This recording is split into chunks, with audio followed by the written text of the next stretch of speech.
Good morning, Barbados. Good morning, everybody.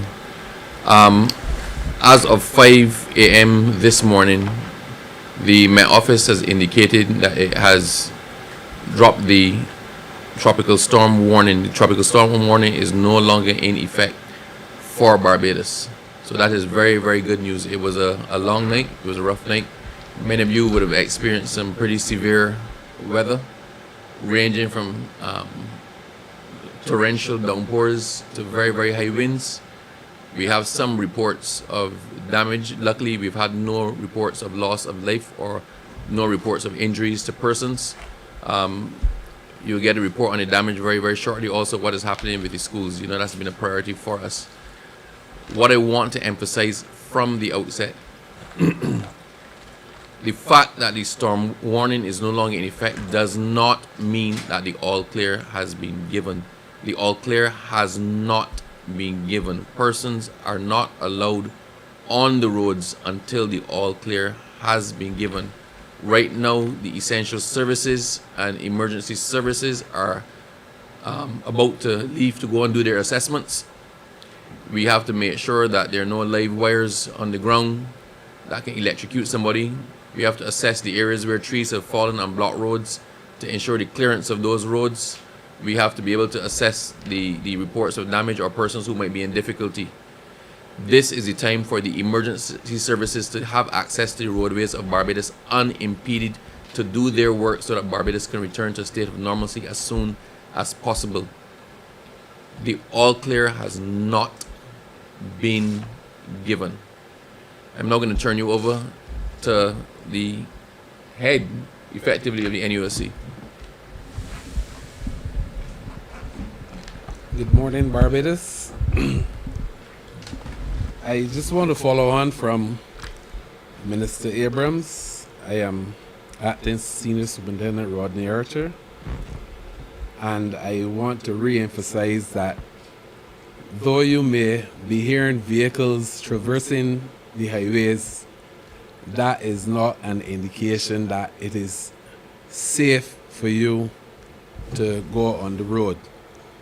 Those persons are part of the emergency team, and they're there for the purpose of clearing the roads to ensure your safety. So, a word of caution, please do not go on the roads until the all clear has been given. Throughout the night, we would have received reports of damage to houses. That would be the roofs of 6 houses. And we would have had reports of fallen trees on the roadways, and we did our part in ensuring that we would have cleared those roadways of the trees that had fallen. We would have experienced the worst of the weather after midnight, and the reports that we would have received since then until now were very few. I would want to encourage you that if you are aware of any situations, that you can call any police station and make a report so that you can assist us in clearing the damage. So again, do not go on the road until the all clear has been given. We have had no injuries reported, and we would wish to keep it that way. So please, we are asking for your cooperation and your patience. So that is it from my end. You will get a further update when we have completed that clearance exercise, and we are very au fait with what occurred after midnight. So again, I want to thank you for your patience.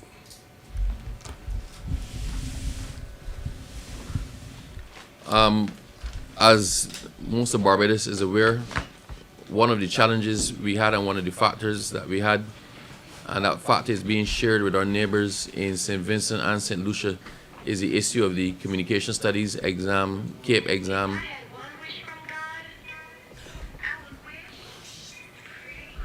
Just hold 1 second, technical difficulty. Okay, continue with the press conference.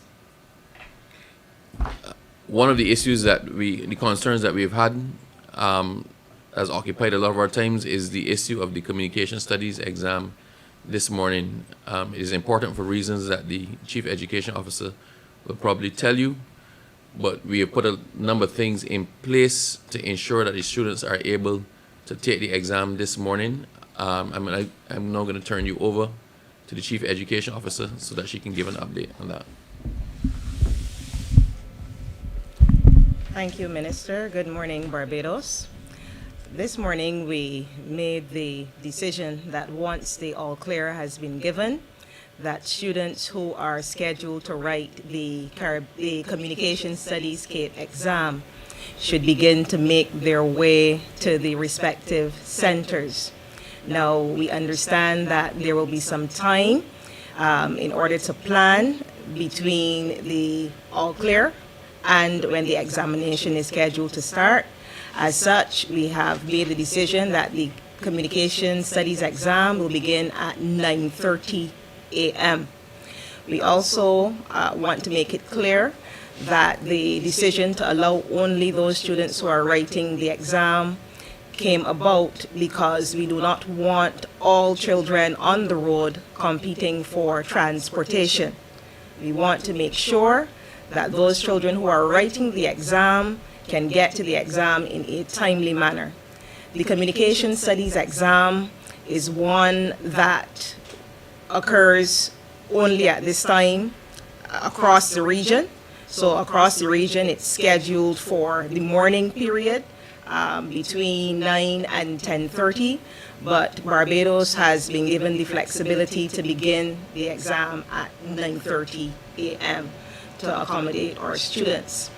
We have also considered the fact that there are children who may have difficulty reaching their respective centers.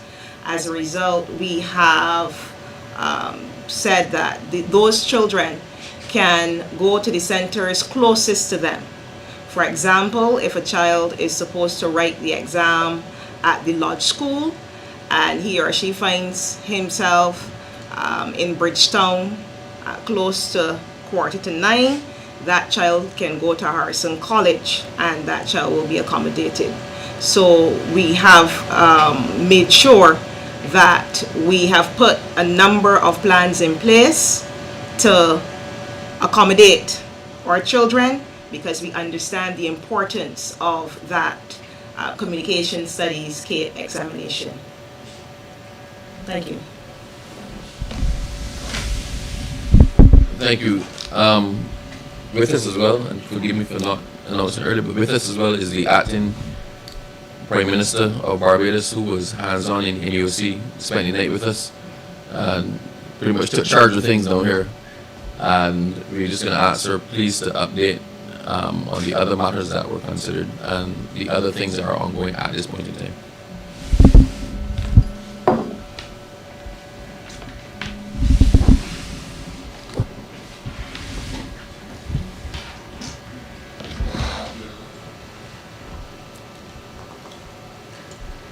Thank you, Minister. Good morning, Barbados. I think, first of all, I would like to say that this has been a very long night. We have been here with the entire team, trying to ensure that Barbadians are brought to safety.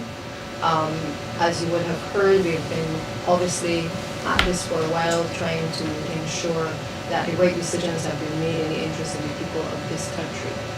Yesterday when I spoke about making decisions that ensured the safety of Barbadians, and I want to keep reiterating that this administration continues to make decisions that ensure the safety of our citizens. There were times when I think as a cabinet and certainly in discussions with DEM and the minister, We were a bit uncertain, as I think many Barbadians are from time to time, in terms of how to predict exactly what was happening. But we have taken a decision that the safety of Barbadians must always be paramount.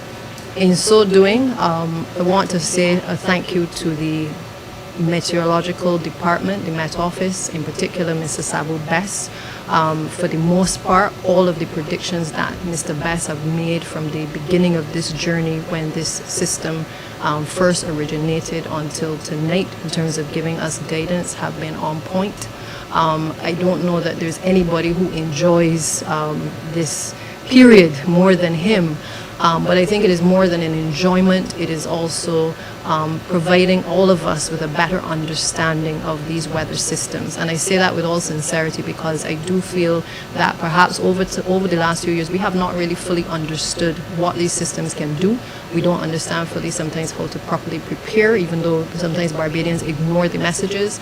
And I think that we have really been, on this occasion, making a serious attempt to try to allow Mr. Bess and his team at the Met Office to really break down in simple terms for Barbadians and in ways that they can understand what is the difference between a storm watch, what is the difference between a storm warning, and all of the terminology that comes with a system of this nature. We made the decision a short while ago to basically indicate to the country that the conditions have now changed somewhat. There were some concerns in the last few hours as it relates to the bans at the back end of the system. I think most people know that the system has continued on to St. Lucia and to Antigua and to the other islands, but we were feeling the after effects, in a sense, of the bans of the system. And the truth is that it becomes very unpredictable in this certainly this level of climate change, as to, I think, to allow the Met Office to be able to make certain decisions that certainly will not bring harm to the average Barbadian. But we have ridden out this storm, and I'm thankful for that. We have been able to ensure the safety of Barbadians up to this point. As we heard earlier, we have no record of any person losing any life or any sustaining of injuries, and we're grateful for that. At this point, I'm urging Barbadians to heed the call of the Royal Barbados Police Service, who have asked that Barbadians remain in place at this point until the full all clear is given. And the reason for that is that we have to now go out and do the assessments. We've started an operational or internal assessment of what is happening on the roads. We have to make sure that the persons who are in the shelters, that they're okay, that we basically return them to safety. The schools, as you know, are our shelters. Those have to be stood down in order for us to prepare for the students who are sitting the examinations today to be able to be accommodated. The schools obviously will have to be cleaned as well to accommodate those students. So there are a few things that have to be done by the operational team in order to be able to get Barbados ready. The transport board is also, they've been on standby. The drivers are making their way to be able to get the buses out so that we can have a start. We're hoping for a 7 o'clock start this morning for the buses. As you can appreciate, it takes time for the buses to be ready. It takes time for the bus drivers to be able to get there once the all clear is given. And we were hoping to be able to get the time obviously a little bit earlier, but until we got the all clear and that it was safe for the personnel to be able to go on the ground, we could not make a decision that would put individuals at risk. And I would hope that Barbadians would fully appreciate that we've taken the safety of our citizens, and in particular all of the people that are not just in this room, but all of the persons who are here at the center, to be able to ensure that they can feed back that information to us so that we can prepare the roads and prepare Barbados to get back to business today. As it relates to the examination, I know there's some people who will say that we are making a decision based on an examination, and the truth of the matter is I don't know that people really appreciate how important sometimes the taking of these examinations are. As the Chief said, CXC, these exams come around, CAPE exams come around once a year. If you miss that opportunity, obviously we have to make a case to CXC to be able to have a position put in terms of hardship. There's a process that has to in a sense take up on the part of the ministry, and obviously it puts a number of our students under undue stress. We have therefore worked with the Transport Board and all of the team here to be able to use all best efforts once the all clear is given to be able to allow those students to be able to be transported. And a lot has happened behind the scenes to be able to allow the chief to announce the decisions that have been taken. In particular, we've been in discussions with our neighbors in St. Vincent and St. Lucia, both of the ministers there, to find out what were the conditions that they were operating under, because this is a very unique situation. You have 3 countries so far, perhaps Dominica as well, experiencing the impact of this system. And you have students getting ready, from last night to prepare for these exams for this morning with a level of uncertainty. We reached out to them. We asked them, what are you doing in your territories, so that we have a better understanding of if we can come together collectively to put a case. This is not uncommon, and therefore they're in a worse position than we are at this point in time, in that St. Lucia has no electricity, and St. Vincent is obviously getting the battering of the system that that has just obviously passed Barbados. We're in a position where we are now at the point of moving to have operational procedures in place to be able to get us to do an assessment to get the all clear, and to be able to facilitate business and certainly students being able to get back on the road. What we are asking the public to do is to pay attention to the updates. As the police have said, this is not an all clear being given, but this is more of an update to the nation so that people appreciate the efforts that are being made to allow business to start back this morning, to allow economic activity to flow back through the country, to be able to allow our students to be able to sit their exams in a timely manner. And therefore, I would urge you to pay attention. Of course, the police will do what they have to do to ensure that nobody is placed at risk. But I ask you to cooperate with the officials that are on the ground, assisting with information, calling into the center, calling into the police to ensure that we have the information that we can properly assess what is happening. Obviously, we haven't been getting the information in within the last few hours, simply because our teams have not been able to be on the ground because of the high gust of winds.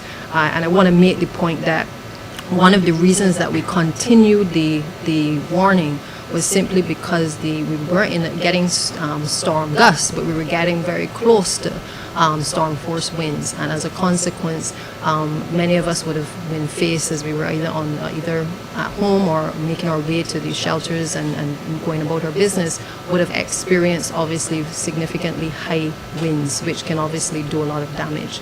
We've also heard the impact that the system has had in terms of roofs being lost, trees falling. We had some issues in terms of power outages across various parts of the country.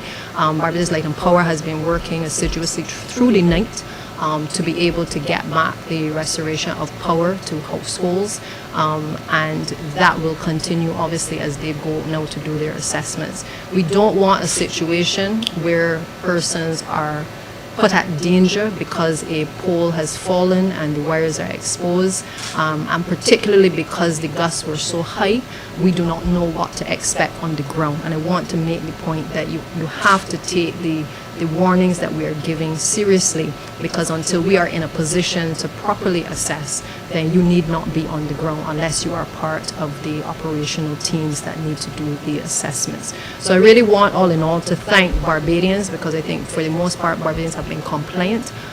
They have heeded the warnings. I would want that going forward that we pay more attention to the systems, to the information that is coming out. There are 2 systems that are following behind.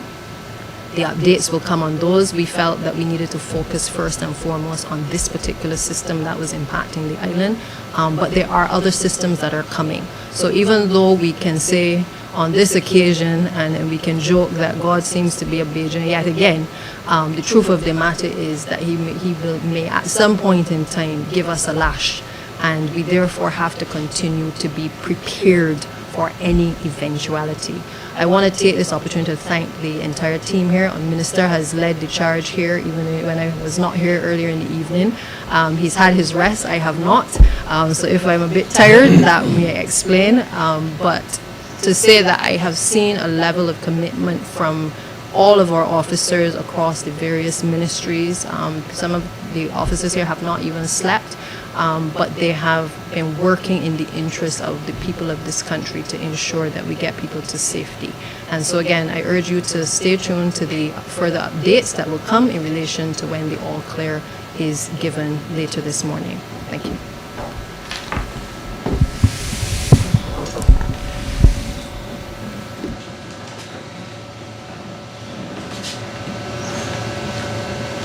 Thank you, PM. I just want to echo the sentiments of the Prime Minister and thank everybody who's here, everybody who from the NUSC, all the departments, agencies, stakeholders that are represented. I want to thank you, the press, because part of what allowed us to successfully do what we did was our ability to communicate with the public. At all times, keep the public updated, let the public know exactly what was going on, and provide real-time updates. And we could not have done that without our media and press partners. So I want to thank all of you who were here the whole night as well, to allow us to keep Barbadians informed. While here, somebody just messaged me and asked me, what time are we giving the all clear? We will give the all clear as soon as it is possible. We're not delaying this. All the agencies and the stakeholders, emergency personnel are out doing their assessments, and as soon as it is possible to do so, the all clear will be given, because we want Barbados to get back to normal as quickly as possible. So stay tuned for further updates, which we will come to you as circumstances warrant. Thank you very much.